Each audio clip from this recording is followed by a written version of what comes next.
Hi, it's time for another math easy solution. Trying to discuss the closed interval method for basically finding absolute maximum and minimums, and I'll also go over an example on polynomials.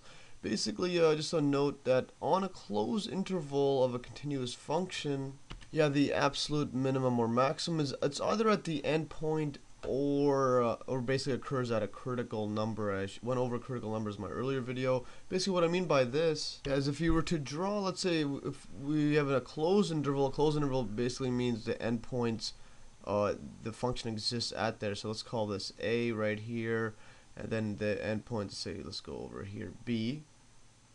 So it's a continuous function.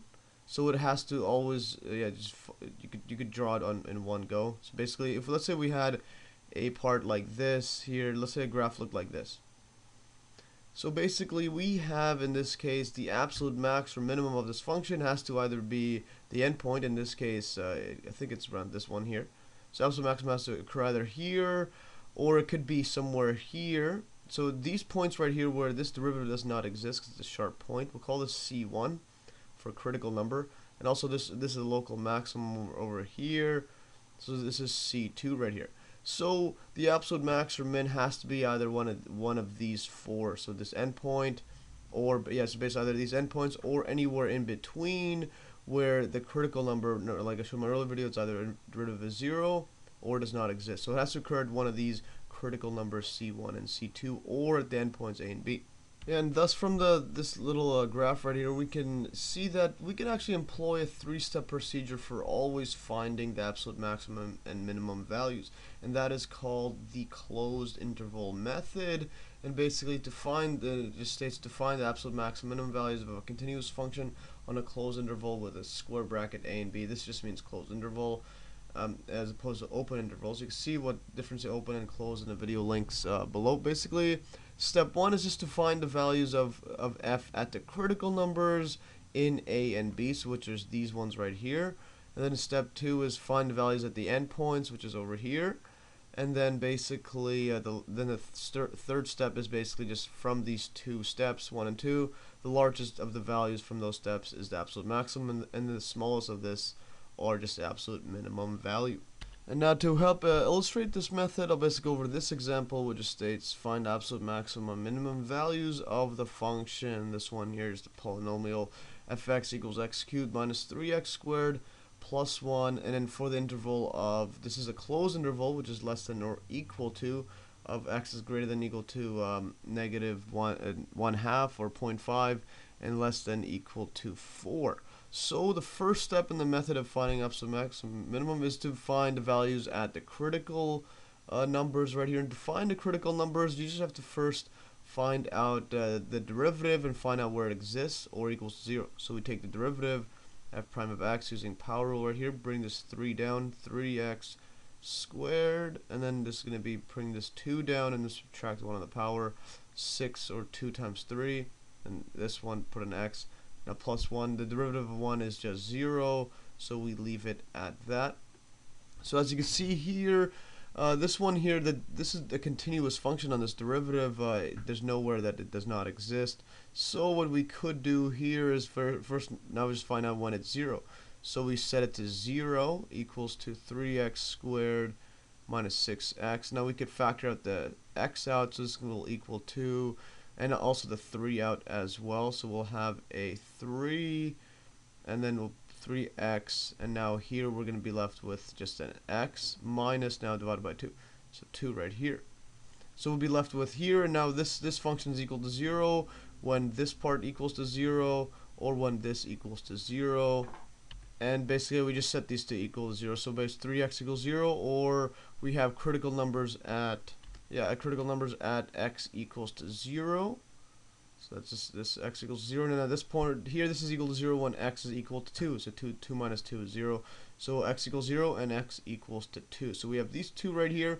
So now we can plug these in to this function, so we know that f of 0, this will equal to, well, 0 minus 0 and then plus 1. So this is going to be 1. And now if we just plug in the 2 here, so f of 2, this would equal 2. Plug this in over here, so this will be 2 cubed minus 3 times 2 squared plus 1, So you can plug this in a calculator or just solve this manually. I like usually factoring out the common one here, 2 over 2. So 2 factor that out. We'll have this one is just going to be a 2 minus, now this will be out of there's 3, and then plus 1. So we're going to have 4 times by, this is going to be negative 1 plus 1, or negative 4 plus 1 equals to negative 3. So we have these over here. So now we do the second step. Here, so the second step is just to basically plug in the endpoints. So we know the endpoints are negative 1 over 2, and this is 4. So we plug those in, so we get here f of negative 1 over 2 equals 2. Yeah, equals to here, I just plug this then over here, negative 1 over 2 cubed minus 3 times negative 1 over 2 squared plus 1. So we solve this one out. This will be just basically, since this is a cube, this will just be negative 1 over 8. This part right here is going to be a negative 3 times it by, this is going to be positive regardless because it's squared, so 4 over here. So 3 over 4 plus 1 here. Find a common denominator, multiply this by 2 and 2, so we have a 8 at the bottom, so this will be a 6. So this equals to negative 1 minus 6 is all over 8 plus 1. So this will be now, yeah, so this will be a negative 7 over 8. So my plus, let's just add this 8 over 8. It's common denominator, so 8. So now this will just be a 1 over 8 equals 1 over 8 right here. And now the next one is to find out f of 4. Plug this in again, so that's the endpoints. Plug this into this, so that's the 4 right here. Plug this, we will get, and so we have this here. You could either plug in the calculator, or what we could do is basically, like I did earlier, just factor out this common one, this 4 squared. This 4 squared, take it out of both of these two. This will be now a 4, because we're taking the 4 squared out, minus 3 plus 1. So now this will be now 16 times by 4 minus 3 is 1, plus 1 equals 17. So this is an easy method of solving this right here. So now we do the final step, is to basically compare the steps 1 and 2. Okay, here, and when we compare the two, we get basically the maximum is f of 4, which is the 17 right here, and the minimum is f of 2, which is negative 3, because we have a 1 over 8, 17, negative 3, and we have over here 1. So this will obviously be the lowest, and this is the highest right here. And here, as a check of the work, I graphed this the same function with Google Graphing Calculator. As you can see, from negative 0.5 or up to 4 here, but the highest value is somewhere around here, the 17, so somewhere around there, and the lowest is at this 2 here, and it's and this is at a critical number where the derivative is 0, and also the derivative is 0 at this 0 point right here. This is a 2, there's a negative 3 over there. So yeah, this is just a good way to check it. Well, anyways, that's all for today. Hopefully you learned from this intro and example. You could also download basically these exact notes in the link below, and thanks for watching, and stay tuned for another Math Easy solution.